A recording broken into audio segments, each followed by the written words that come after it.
Salut tout le monde, bienvenue à cet autre épisode du podcast de Hockey sur demande. Et comme c'est le cas à chaque semaine, eh bien, je suis accompagné de mon bon ami et collègue Stéphane Grenier. Salut Stéphane, comment ça va?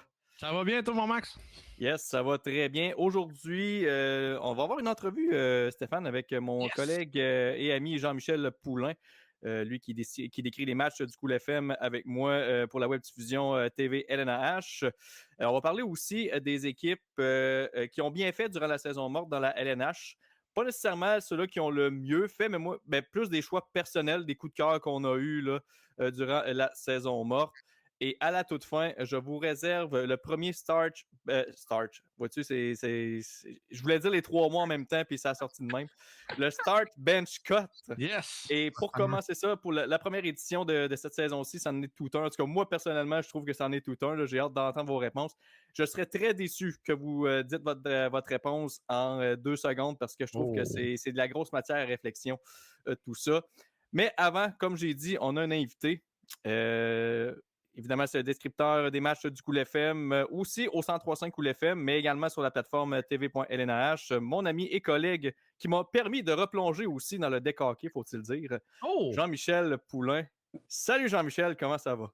Salut, ça va vous autres les gars? Yes! Ben écoute, ça va très bien.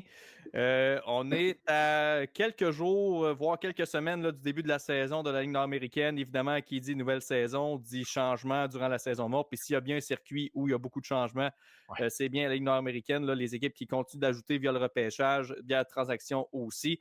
Et le Cool FM ne fait pas exception, ajouter des joueurs à sa formation. Donc, c'est un peu ça le but ce soir. Là. On va analyser un peu tout ça.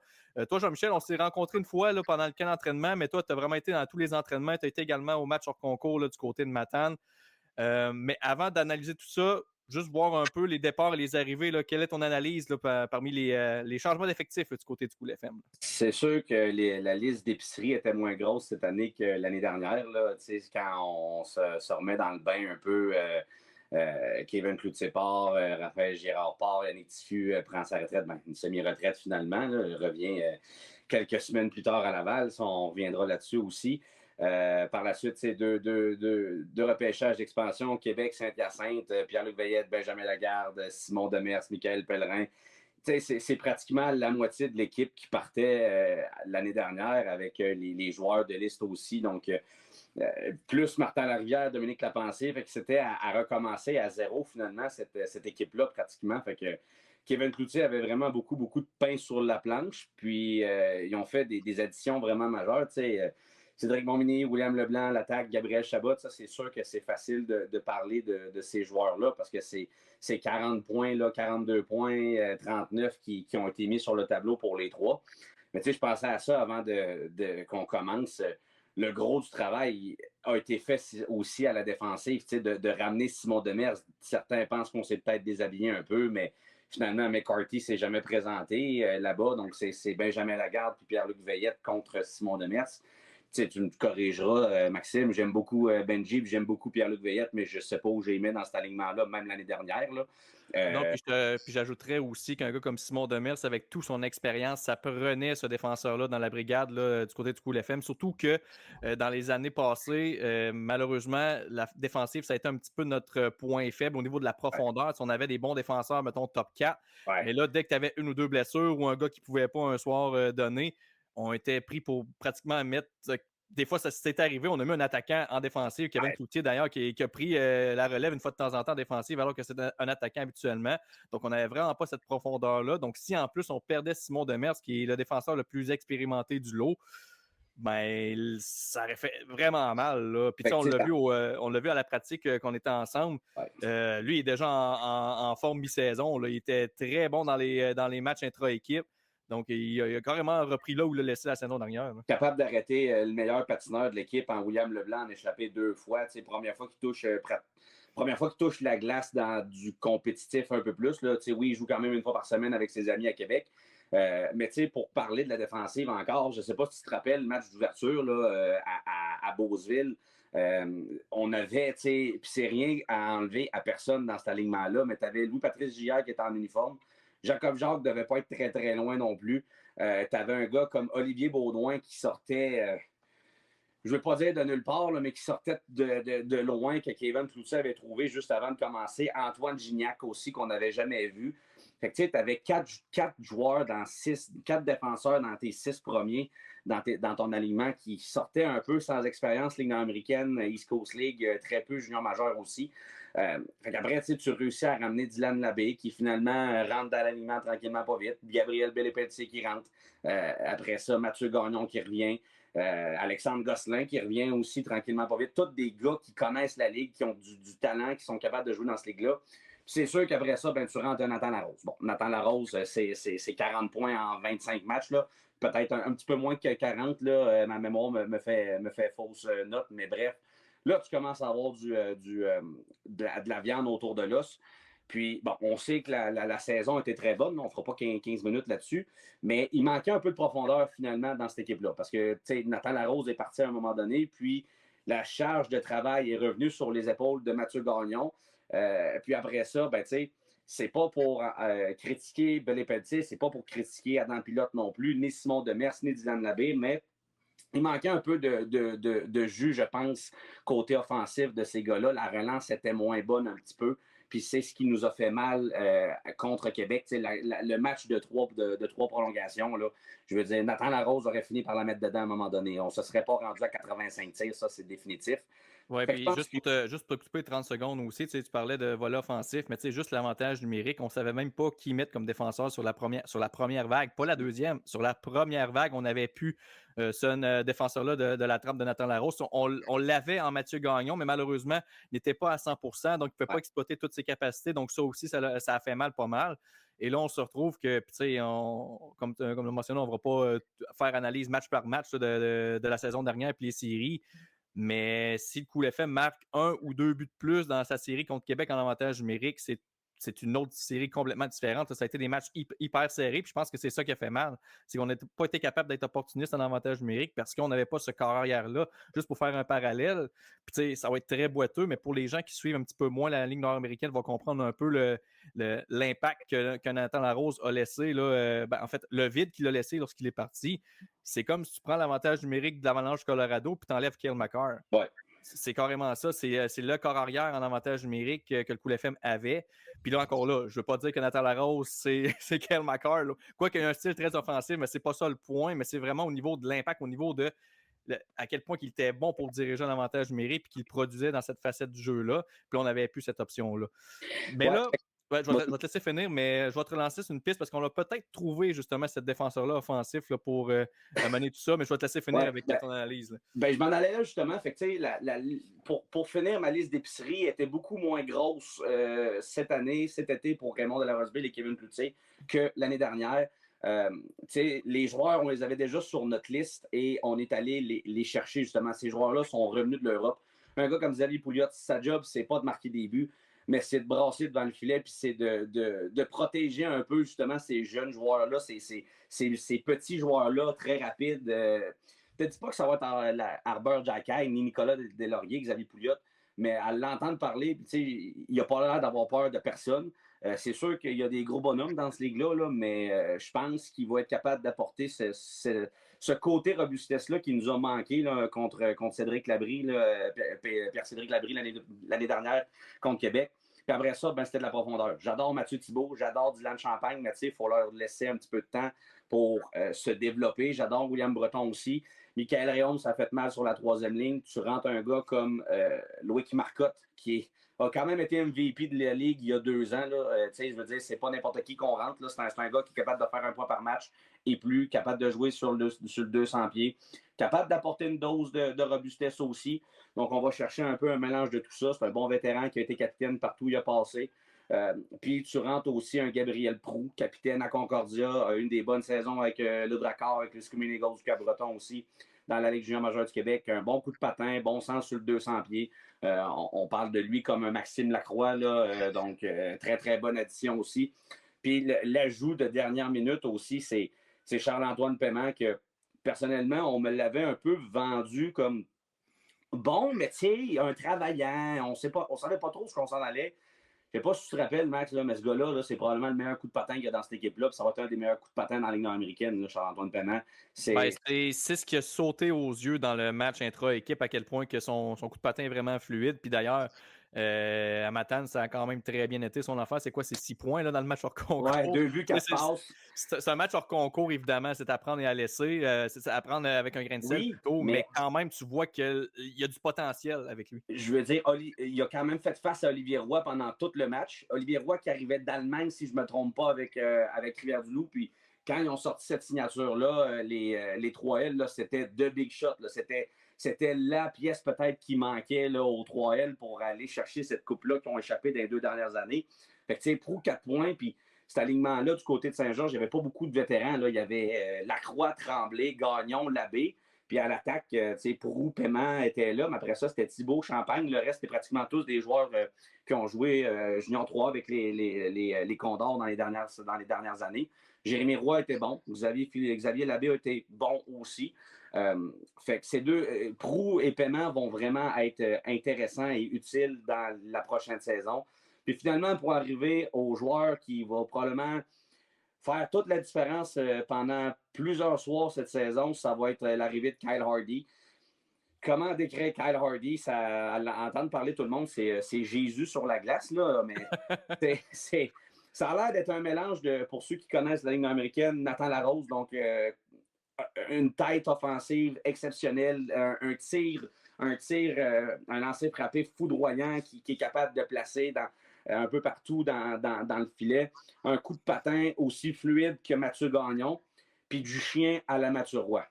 Fait que tant qu'à moi, c'est le meilleur. Tu mets ces trois-là dans le blender, puis ça te donne Kyle Hardy. Mais juste pour enchérir... Oui, vas-y.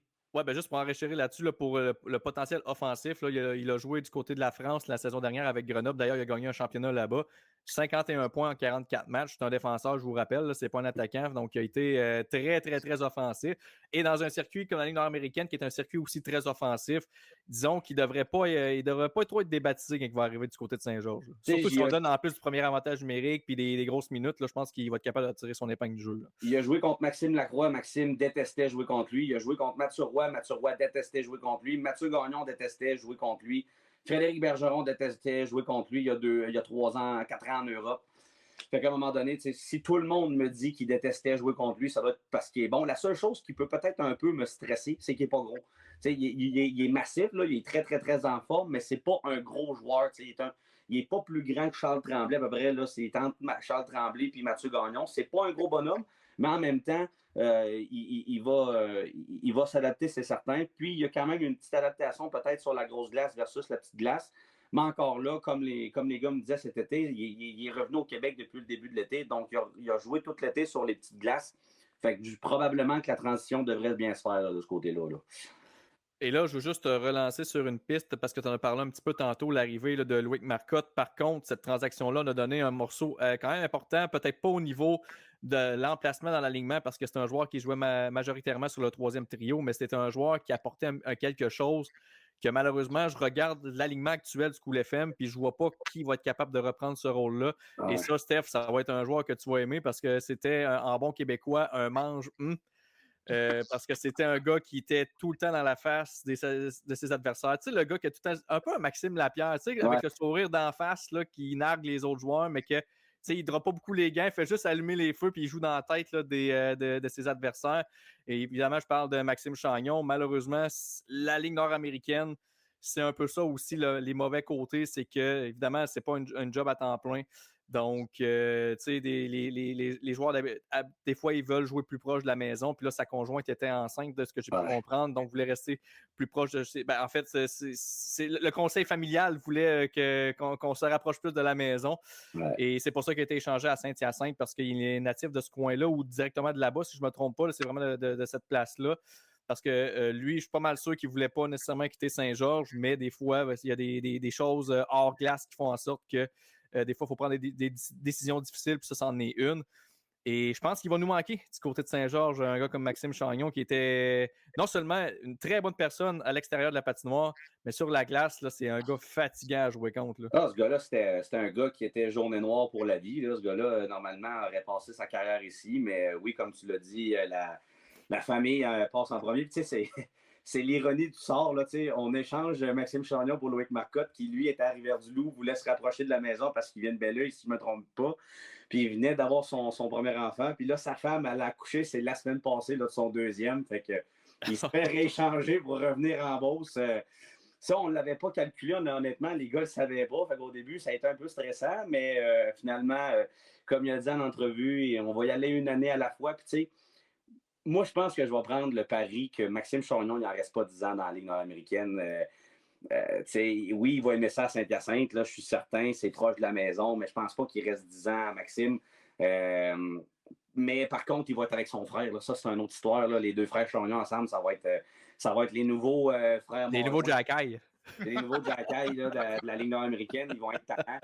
Mais non, c'est sûr que, tu sais, je pense que ça va être un peu. William Breton va devoir le faire.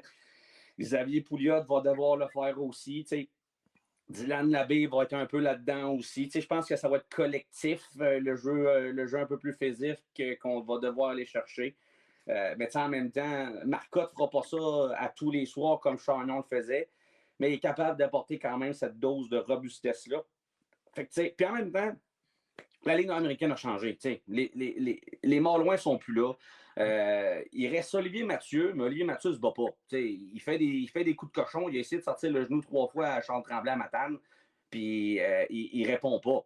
Après ça, il reste Danick Paquette dans la Ligue, qui est un peu plus dangereux. Mais après ça, il y a Bordelot à Jonquière, mais il est encore suspendu 5 games là, parce qu'il est sorti du banc contre le National. En tout cas, bref, tout ça pour dire qu'il en reste beaucoup moins de ce genre de joueurs-là. Puis à entendre parler les joueurs, je ne sais pas à quel point Maxime Chagnon, ça va être tenté de jouer aussi la game contre le Cool FM. Tu sais, mettons, je prends l'exemple de Philippe Hudon. Philippe Hudon, quand il vient jouer à Saint-Georges, il est tout le temps content de venir jouer à Saint-Georges. Il joue des bons matchs, mais tu sais, il n'essaye pas de défoncer personne d'un bande. Je ne sais pas si tu vois ce que je veux dire un peu. Il y a comme un respect un peu envers ses anciens coéquipiers. On ne fera pas de boîte à soir, on va juste jouer ça clean. Puis, exactement. Fait que, je pense que Chagnon va continuer à faire de la boîte avec Thetford. Il ne se fera pas d'amis encore là-bas, ni à Laval.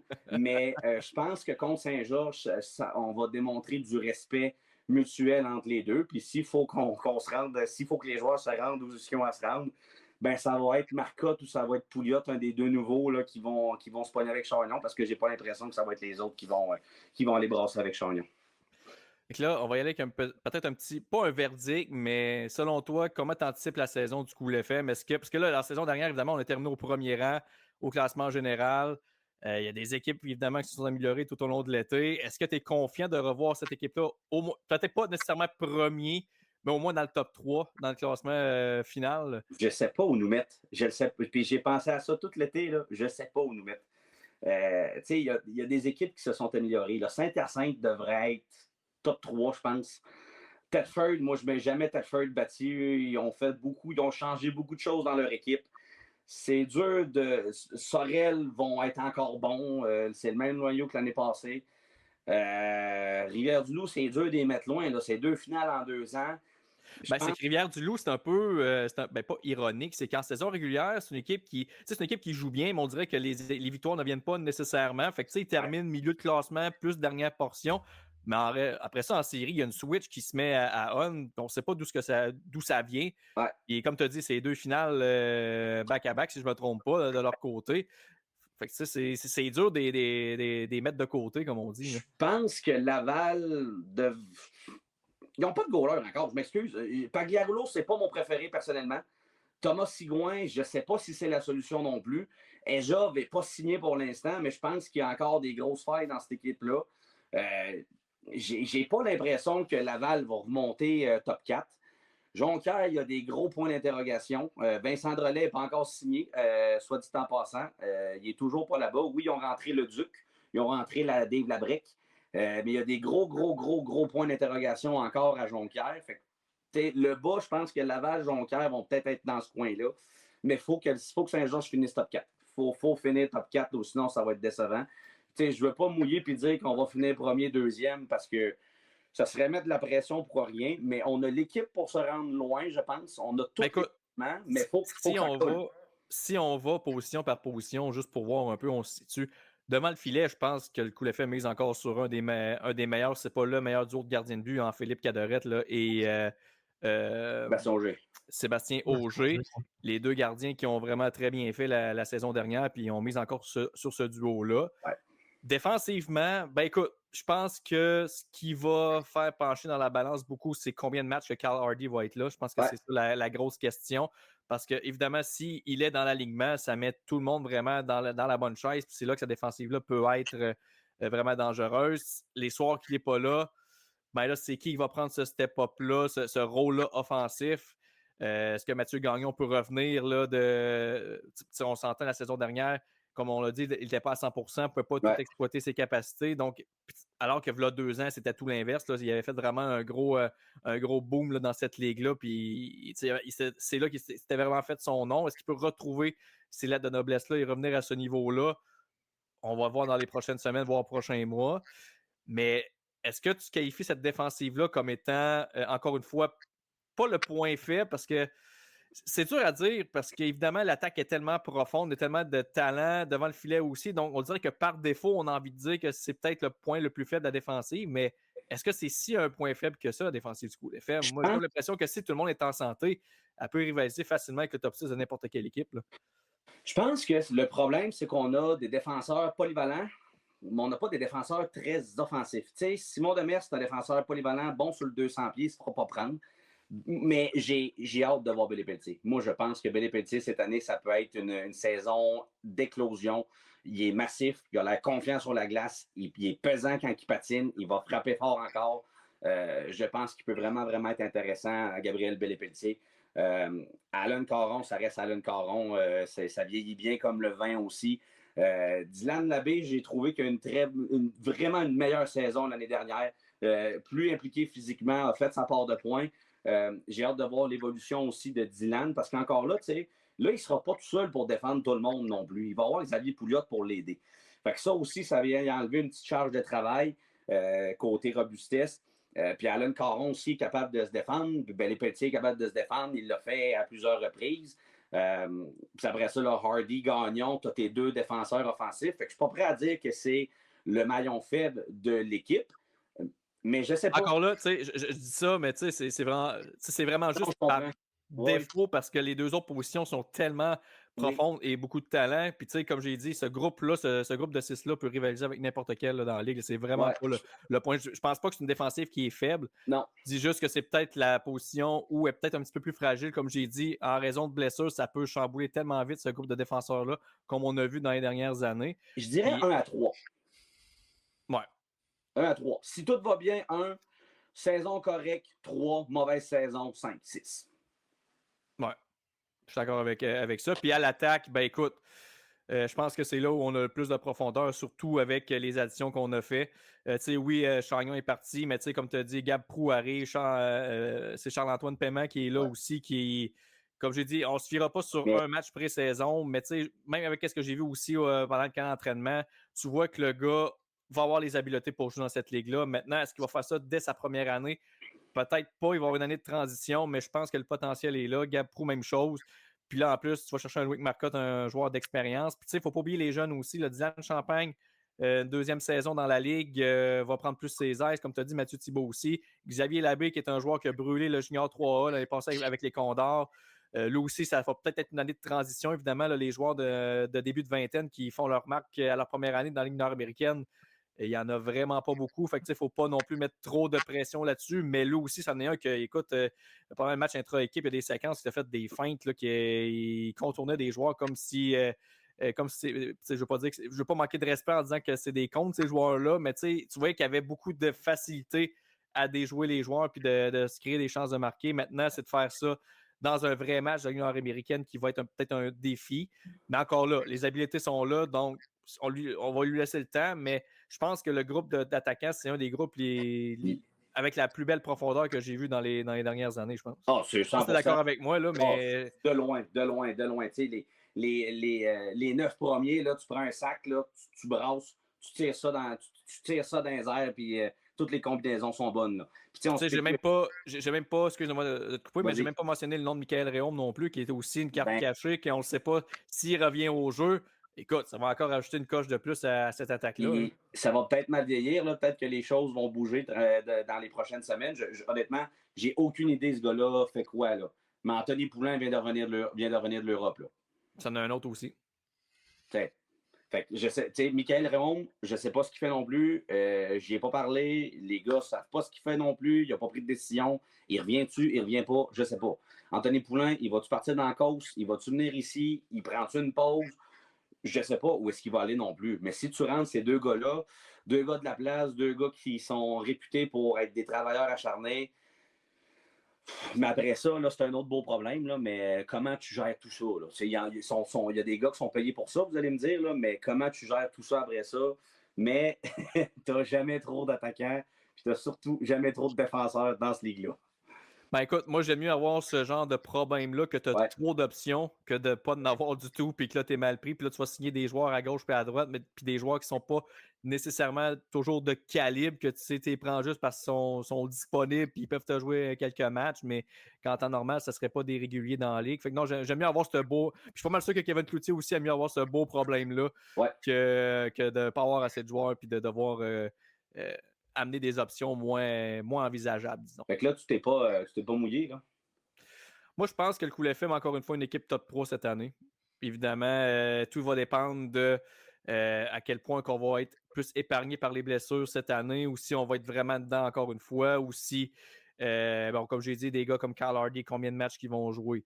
Quel genre de rotation on va avoir droit aussi à l'attaque, là, je veux dire... est-ce qu'il y a des gars qui vont avoir plus de rôle aussi? Tu sais, un gars comme Dylan Champagne qui va avoir plus de glace, est-ce qu'on ne sera pas capable de le placer? Est-ce que ça va être la même chose pour des gars comme Mathieu Thibault, Xavier Labbé? Mais encore là, comme on a dit, c'est des beaux problèmes rendus là. C'est pas quelque chose qu'on va se plaindre. Mais moi, je pense honnêtement que cette équipe-là, avec en plus les deux autres gardiens de but qu'on a, elle a le potentiel d'être top 3. Mais maintenant, la grande question, puis ça, on va avoir seulement la réponse dans très longtemps parce qu'on fait juste débuter la saison. Est-ce qu'on a appris des leçons des séries de l'année passée? C'est plus là que j'ai hâte de voir. Puis là, oui, je vais te laisser y aller, vas-y. Je veux pas. Il reste encore une carte cachée, là. Nathan Larose. On fait quoi avec Nathan Larose, là? Ben écoute, moi, je préfère ne pas me faire d'attente puis me dire qu'on ne le verra pas de l'année. Puis s'il s'en vient après Noël ou à date limite pour signer les joueurs, s'il s'en vient, ben écoute, ça sera un méchant beau bonus. Mais je préfère pas explorer présentement cette avenue-là puis être déçu. Moi, je me dis d'espérer tout le temps qu'ils viennent puis que finalement, ils ne viennent pas. Là. Moi, je me dis qu'advenant qu'il y a une blessure ou il y a quelque chose de majeur qui arrive, tu as cette carte-là. Moi, je pense que ce joueur-là, laisse-le faire ce qu'il a à faire. S'il veut venir, il gérera. En tout cas, pour commencer, il va falloir qu'il rentre dans la chambre pour commencer. Puis je pense qu'il va y avoir des explications à donner à quelques personnes de comment que ça s'est fini. Mais si les gars veulent voir Nathan Larose, si Nathan Larose, ça y tente, parfait, viens. Puis advenant qu'il n'est pas encore sûr, puis qu'il ne veut peut-être pas nécessairement revenir à Saint-Georges, puis qu'il y a quelque chose qui arrive, qu'on a besoin d'une pièce, ben, tu as cette carte-là, tu as ce joker-là dans tes poches. Là. Tu peux faire ce que tu veux avec. Là. Fait que Raymond et Kevin ont vraiment une belle carte là, dans leurs mains aussi là, pour aller réparer peut-être le petit morceau, aller chercher le petit morceau qui peut peut-être manquer s'il manque un morceau dans l'équipe. Ben écoute, c'est sûr que tu dis aux autres DG de la Ligue que Nathan Larose est disponible, ben pas mal toutes les équipes de Montréal vont appeler pour essayer de l'amener, là, que ce soit Saint-Hyacinthe, que ce soit Laval, même à la limite Sorel, là, qui est peut-être un petit peu plus loin de Montréal, mais qui n'est pas si loin que ça non plus. Donc, ça pourrait intéresser beaucoup d'équipes et obtenir, comme tu as dit, une pièce assez intéressante en retour. Là. Parce que Gabriel Bilodeau a pris sa retraite à Sorel. Il a signé ses papiers cet été. Puis ça en est un qui était un carrière aussi là-bas du côté de Sorel. Donc il avait échangé Sorel contre Laval, il avait échangé Larose contre Bilodeau. Bon, fait que vois-tu, ça pourrait être une option qui serait envisageable. Mais écoute, Jean-Michel, ça va débuter là, très prochainement. Le premier match le vendredi 3 octobre du côté de Saint-Georges. Évidemment, toi et moi, on sera à la description là, du côté de la plateforme tv.lnh. Très hâte de débuter cette saison-là. Je pense qu'on va avoir encore une fois du bon hockey du côté de Saint-Georges. Mais ça, écoute, tu reviendras sur le pod pour en discuter là, en long et en large. Mais je vais te garder, Jean-Michel, ça ne te dérange pas parce que, écoute, je t'aime bien. Écoute, je ne mentirais pas. Je vais donner un peu de micro à Stéphane, là, c'est son tour. Oui, là, on va faire parler Stéphane un peu parce qu'évidemment, Stéphane. J'ai deux questions là-dessus, par exemple, parce que là, vous parlez de femmes, c'est le fun.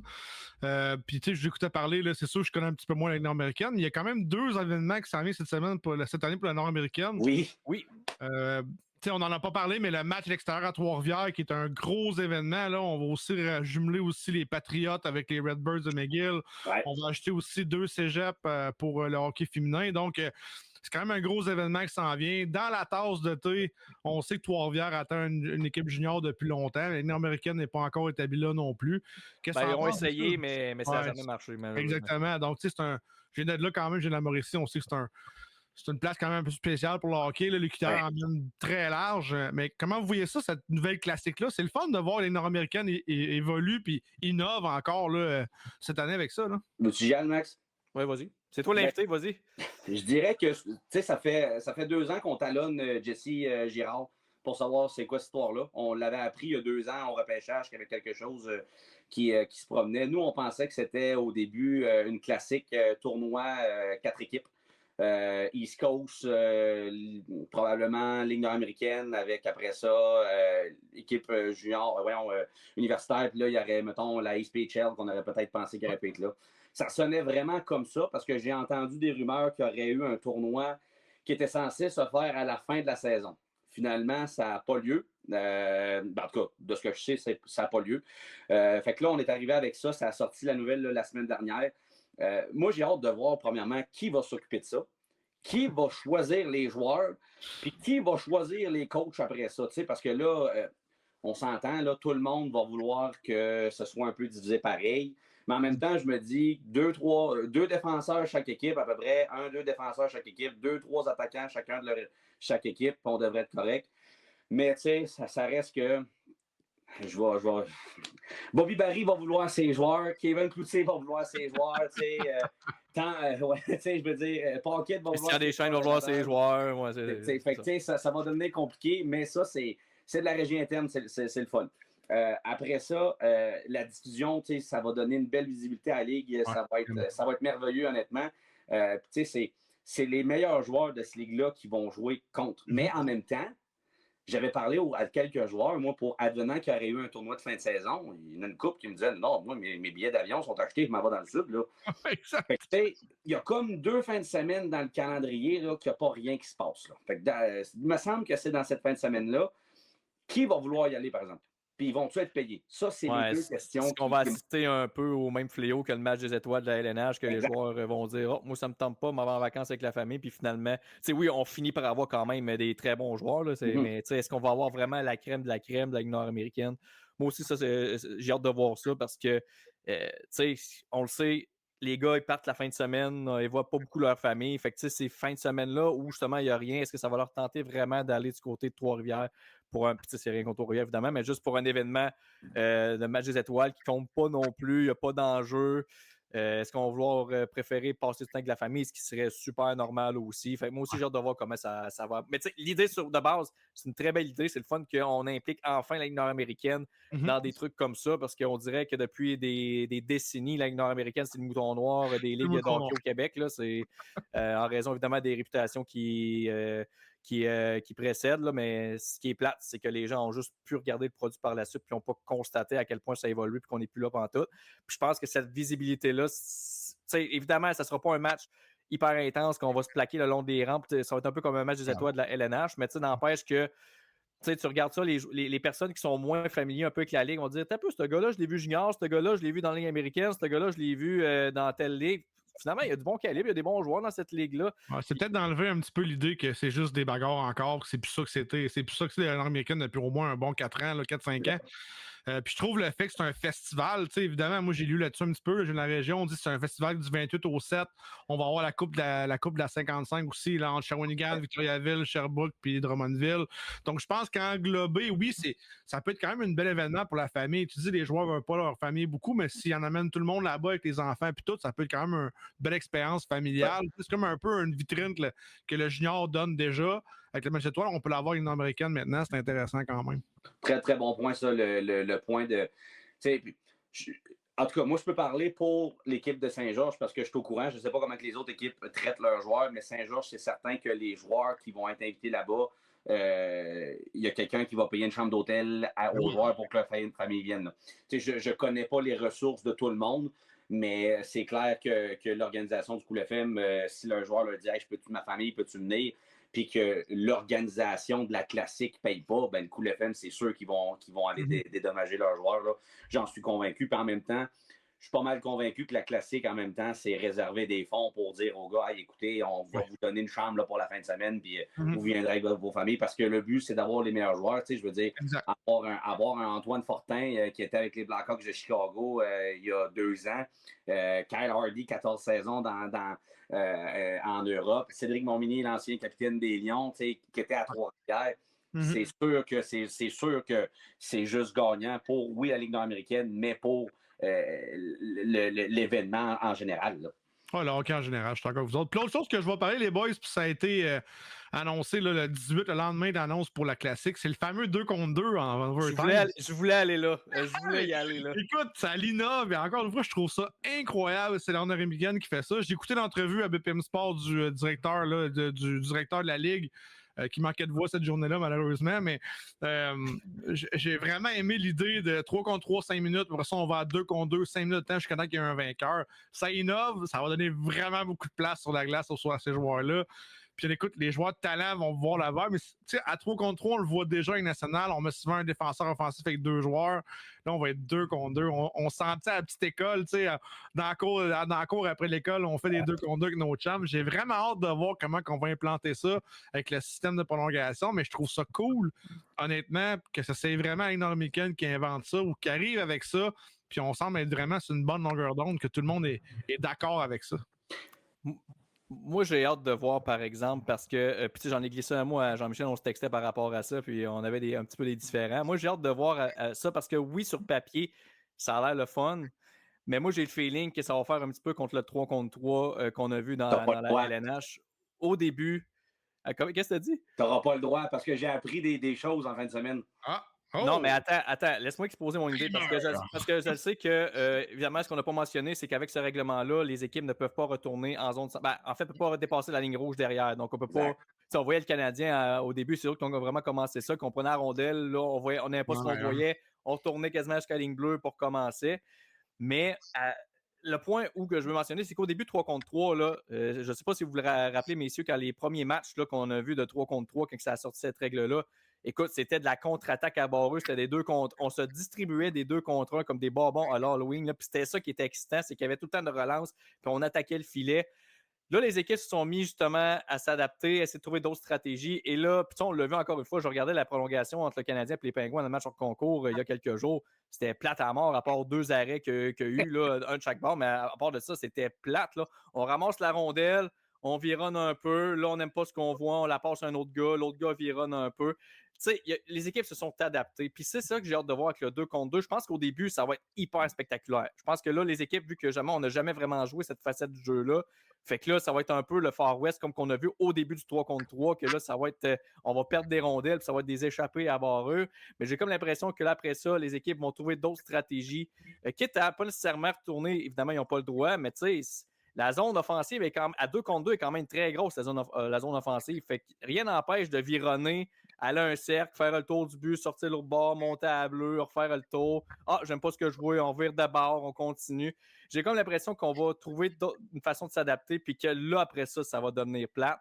Mais bon, ça, c'est mon impression. Je vais peut-être me tromper là-dessus. Mais on a vu ça avec le 3 contre 3. Les joueurs sont intelligents, sont capables de s'adapter. J'ai hâte de voir si on fait pareil avec le 2 contre 2. Stéphane, si tu vois, Stéphane, ça, c'est le côté Maxime, papa, là, 75 ans, là, ça dénature le sport. Ça dénature la game. Non, par exemple, je veux juste préciser, par contre, que j'aime vraiment mieux ça que les tirs de barrage. Ça, les tirs de barrage, il était temps qu'on fasse de quoi avec ça. Là. Je veux dire, je dis pas que je suis en désaccord avec le 2 contre 2, parce que justement, je veux qu'on enlève les tirs de barrage, puis ça va être une façon, évidemment, de s'en débarrasser, parce qu'à 2 contre 2, et comme j'ai dit, il va y avoir de la place sur la glace.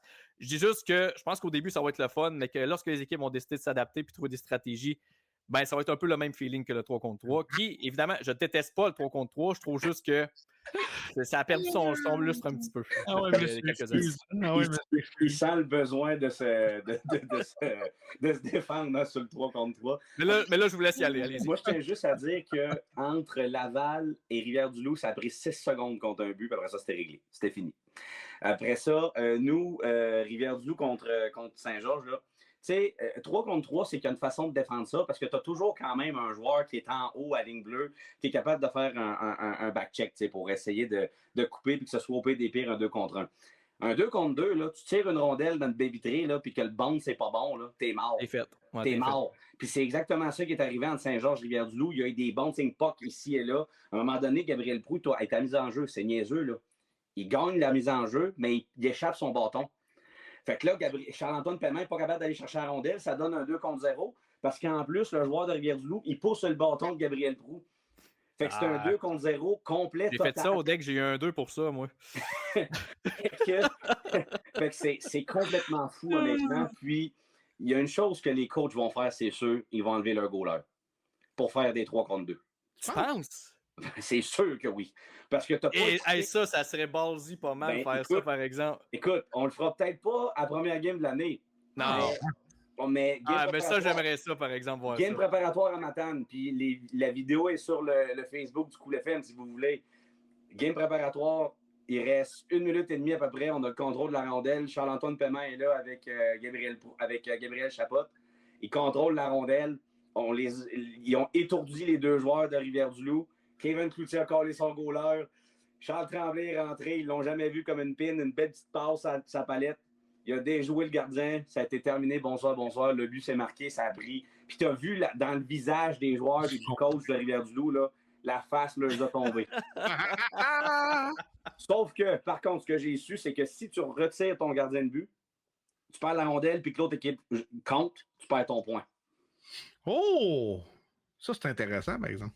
OK, si tu te fais scorer en enlevant ton gardien de but, tu n'as pas ton point que tu aurais eu normalement en prolongation. Ouais, tu perds ton point. C'est un pensez-y bien. Tu es à la game à la fin. Mettons, tu es à la dernier match de la saison, tu te bats pour la première place. Là, tu as un méchant dilemme de est-ce que je risque d'enlever mon goaler ou quitte à perdre mon point qui est assez important ou j'essaie de gagner ça à la loyale à 2 contre 2 puis aller chercher mon 2 points ou au pire avoir un point. J'avoue qu'il y a un côté stratégique. J'aime ça par exemple. Puis là, je sais pas, tu sais, les séries, là, on n'est pas rendu là, mais normalement, c'est du 20 minutes techniquement, mais là, avec cette nouvelle règle-là, est-ce qu'il pourrait innover et faire non. 20 minutes, non, tu peux pas dénaturer ça en série, par exemple. Là, je m'excuse, là, mais... Ça, c'est correct. Je suis allé loin. Non, je pense que en série, il faut que ça soit gagné vraiment 5 contre 5. La facette du jeu que tu joues pendant 60 minutes de temps, il faut que tu gagnes de la même façon. Ça, c'est l'équivalent de gagner les Jeux Olympiques, la médaille d'or avec des shootouts. C'est de mon âge. Ça, là, c'est un gros nom pour moi. Écoute, messieurs, je pensais pas qu'on allait faire autant de temps avec la Ligue nord-américaine. Fait que si ça vous dérange pas, il reste à peu près une quinzaine de minutes. On va le passer sur le Start Bench Cut. En espérant que vous n'allez pas répondre trop rapidement et qu'on ait un petit débat là-dessus parce que, écoute, sinon je serais vraiment déçu. Donc, pour ceux qui ne sont pas familiers avec le fameux jeu Start, Bench et Cut, c'est qu'on vous donne 3 joueurs et vous devez choisir celui que vous mettriez dans votre alignement partant, quelqu'un que vous mettriez sur le banc et quelqu'un que vous coupez totalement, là, que vous débarrassez de ce joueur-là. Et la thématique de ce soir, messieurs, c'est le prochain visage d'équipe Canada ou prochain visage canadien de la LNH dans les années à venir. Voici mon start bench cut. Macklin Celebrini, Connor Bedard et Gavin McKenna. Qui est le prochain joueur qui va être la face? T'sais, on a eu les Crosby dans les années moitié de 2000 jusqu'à mi-2010. Après ça, lorsque Connor McDavid a été repêché, là, c'est pas mal lui qui était le visage canadien, je rappelle. Quoi que ça pourrait être la Ligue en entier, mais on va se concentrer au Canada vu que j'ai donné 3 joueurs canadiens. Et là, lorsqu'on a repêché Connor Bedard, on pensait que ça allait être lui, mais là, Macklin Celebrini qui a une grosse saison, il y en a qui commencent déjà à faire des comparaisons avec Bedard qui serait peut-être même meilleur que Connor Bedard. Et là, tu as le prochain au repêchage de 2026 de McKenna qui, lui, il fait juste brûler tout ce qui. Partout ce qui passe, il brûle tout. Là. C'est pas compliqué. Et qui pourrait être celui qui serait là, le prochain visage, en fait, là, le visage canadien au niveau hockey international et même dans la LNH en tant que tel. Donc, qui vous placez dans votre alignement partant? Qui vous placeriez sur le banc et qui vous feriez un petit bye-bye entre ces vas-tu, GM, ou je vais? Oh, moi, je dis juste qui je cote Bédard, mais les deux autres, je ne sais pas. 100%. Oh, Bédard, 100%. OK, ben t'as peu. Là, tu peux pas lâcher ça de même et rien dire après. C'est quoi ta réflexion derrière ça?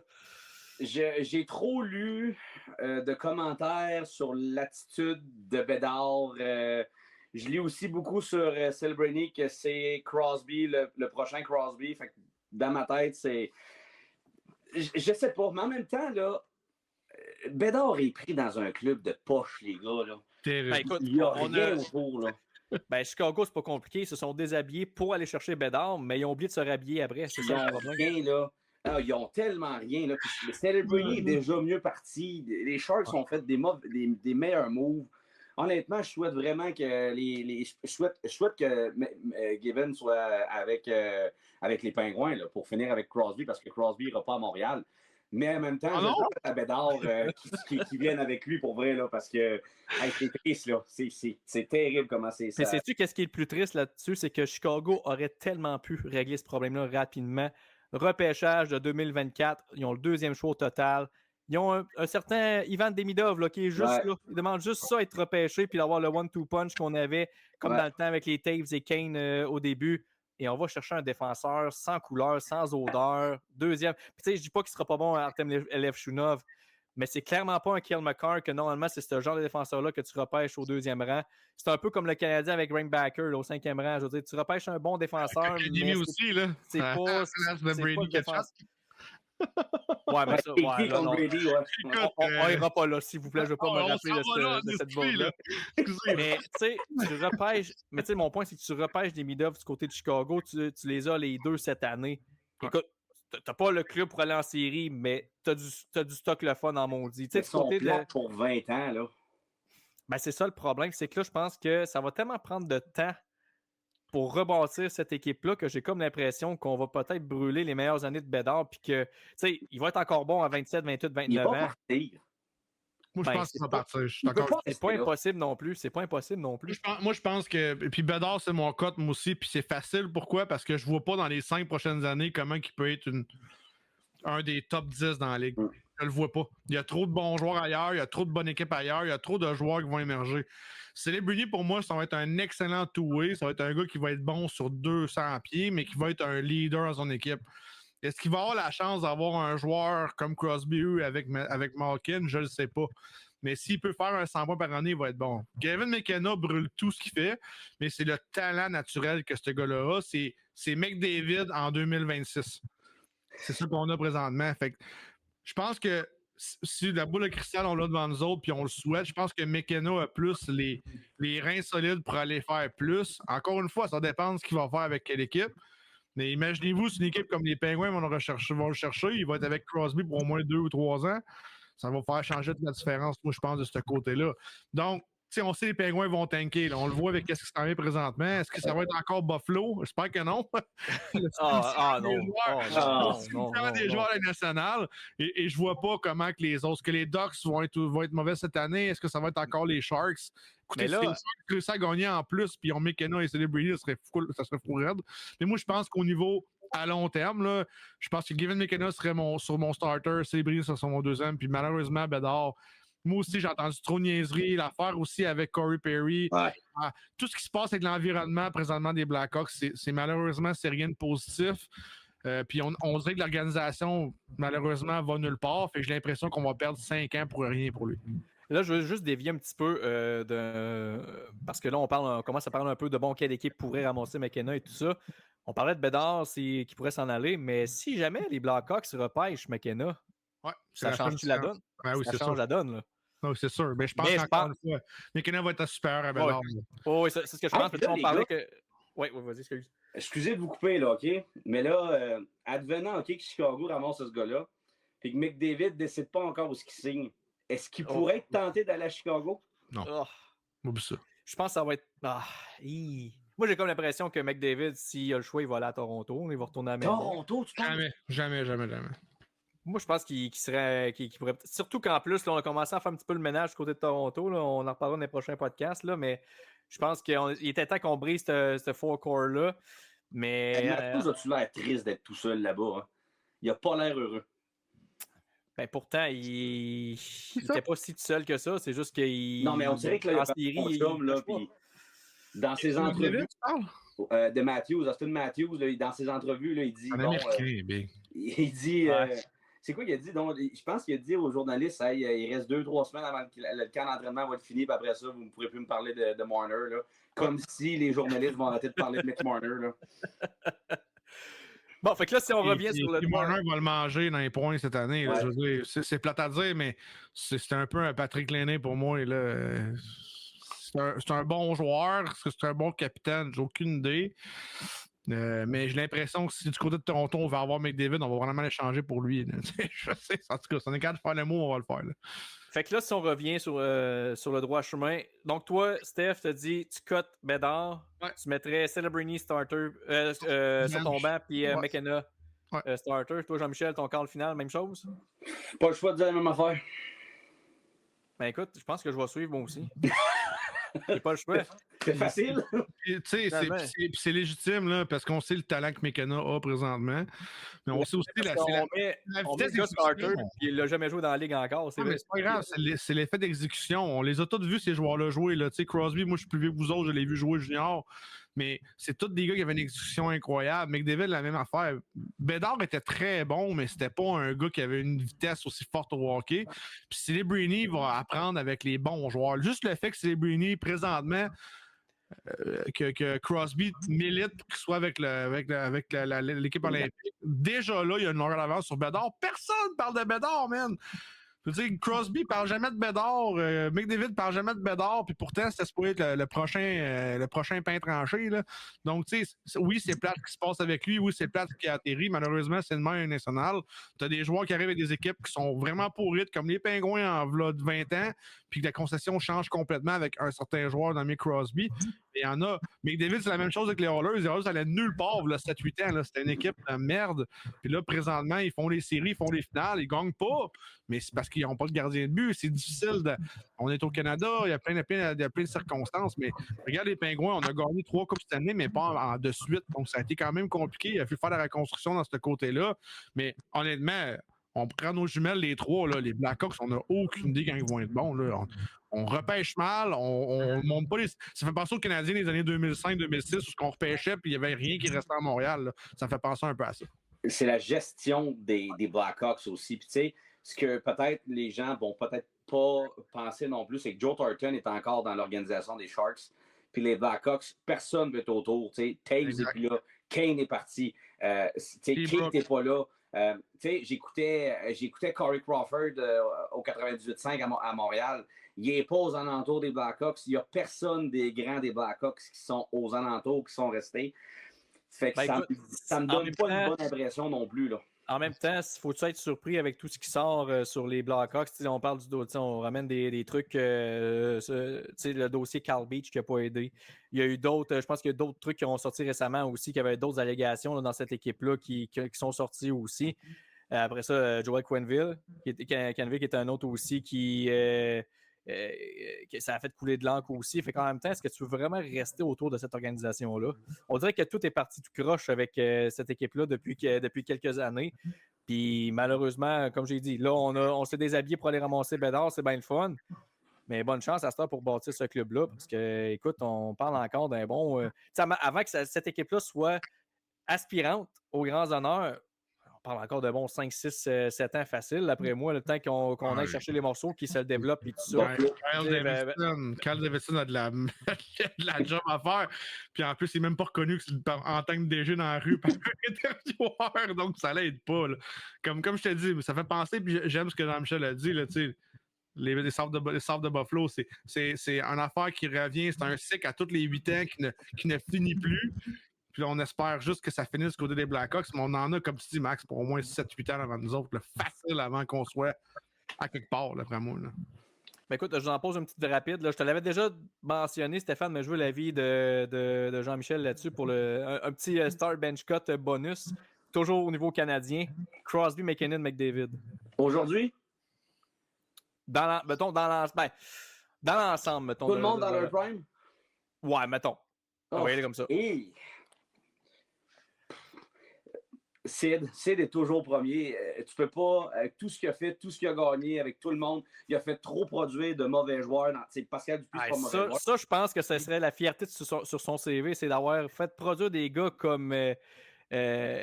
Colby Armstrong a une carrière à cause de Sidney Crosby, là, je veux dire. Chris Kunitz, Pascal Dupuis, Connor Sherry, name it. Brian Ross est devenu un gars de 20 buts par année. Dominic Simon... name it à un moment donné. Fait que Sid, puis moi je suis désolé, mais j'aime mieux Nate Dogg. J'aime mieux Nate Dogg que McDavid. Je suis pas tout seul là-dessus. Mais tu sais, McDavid, c'est un grand joueur. C'est un très, très grand joueur, mais j'aime mieux Nate Dogg. J'aime mieux la façon que Nate Dogg il se comporte. Puis c'est Sid un peu qui l'a bâti. Fait que d'une certaine façon, c'est la suite, c'est l'héritage de Sidney, parce que les deux gars s'entraînent ensemble depuis des années. Nate Dogg a été pris sous l'aile de Sid. Fait que c'est niaiseux à dire de côté McDavid, là, mais Sid, Nate, puis McDavid. Toi, Stéphane, rapidement, est-ce que tu avais changé ton idée ou si. Écoute, ce que j'aime pas de Nathan McKinnon, puis je peux pas le classer 1 à 3, c'est son attitude souvent qui est pas bonne en jeu. C'est un gars qui ressemble être pas une princesse, mais semble des fois parler un petit peu trop vite. C'est ce que j'aime pas. Ce que j'aime de Crosby, c'est le calme, la prestance. C'est un peu un. Sid était comme ça, Steph, au début, par exemple. Pas tant. Je me souviens des gars qui chiolaient pour les arbitres, le chiolage, puis tout, mais Crosby, c'était pas le genre de gars à péter un bâton sur le banc, de faire comme ça, mais c'est sûr qu'en coulisses, on le sait pas, là, tu sais. Puis McDavid, c'est comme si on avait un superstar sur patin, là. C'est juste exceptionnel ce qu'il fait, mais en même temps, est-ce qu'il va être capable d'apporter son équipe à un autre niveau? Crosby l'a démontré depuis 20 ans qu'il est capable de le faire. Nathan McKinnon a fait une année. C'est difficile présentement depuis 1 an ou 2. J'ai hâte de voir ce que ça va donner. Mais les trois ensemble, c'est une ligne pour moi. Là. C'est 3 joueurs que tu prends une concession, tu prends les 3, tu es correct. Là. 100%. 100%. Ben écoute, messieurs, on aurait pu faire encore un bon 50 minutes, 1 heure de plus, mais... Hein? C'est pas c'est la même chose que toi. Moi, c'est Crosby, McKinnon, McDavid. Donc, moi aussi, je suis un grand partisan de Nathan McKinnon. Bon, vite, là. Sid, il s'en va-tu à Montréal ou il va pas? Ah, oubliez ça. Non, dossier réglé. Fait que merci beaucoup, messieurs. Merci beaucoup, messieurs, pour encore votre collaboration. Merci, Jean-Michel, d'avoir passé pour l'heure au complet. En fait, c'était censé être juste une vingtaine de minutes. Finalement, en homme généreux comme tu es, tu as décidé de rester au complet. Donc, merci beaucoup. Je laisse mon café au prochain invité. Merci encore une fois beaucoup, messieurs. Puis on se retrouve. Je vais t'inviter, c'est sûr, Jean-Michel, au courant de la saison pour parler du coup, là, sans aucun problème. Merci. Salut tout le monde. Salut, gang.